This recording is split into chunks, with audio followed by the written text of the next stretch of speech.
So, paano ka nakapasok ng bahay, ha? Brinave mo ba yung stay-out maid namin si Evelyn, ha? Kaya ba siya nawala dahil binayaran mo siya? Magkano binayad mo sa kanya, ha? Magkano? Hindi ko kilala si Evelyn. Wala na may ibang tao doon kundi yung si Atty. Mer.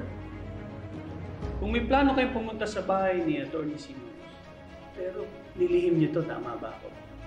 Kaya ba tampered ang CCTV o sira? That's absurd. You're again jumping into conclusions. Hindi magagawa ng asawa ko yan. Hayaan yung si Lorenang sumagot. I didn't touch anything in that house. Nagpunta ako doon para lang talaga makiusap kay Meredith. Napakahirap naman paniwalaan yung parusot mo, Lorena. Andito na ako. Nakikipag-usap ako sa inyo.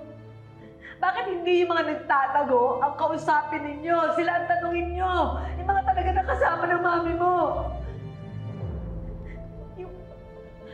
Si Evelyn, di ba siya yung mas kaduda-duda? Dahil sabi nyo nga nagtatago.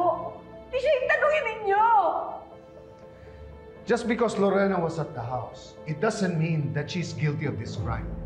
Nasabi lang naman namin lahat ng nalalaman namin eh.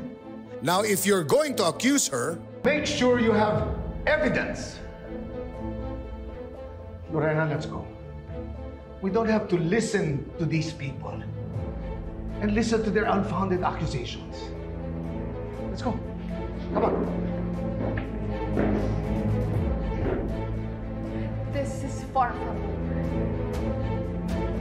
Lalabas din yung totoo!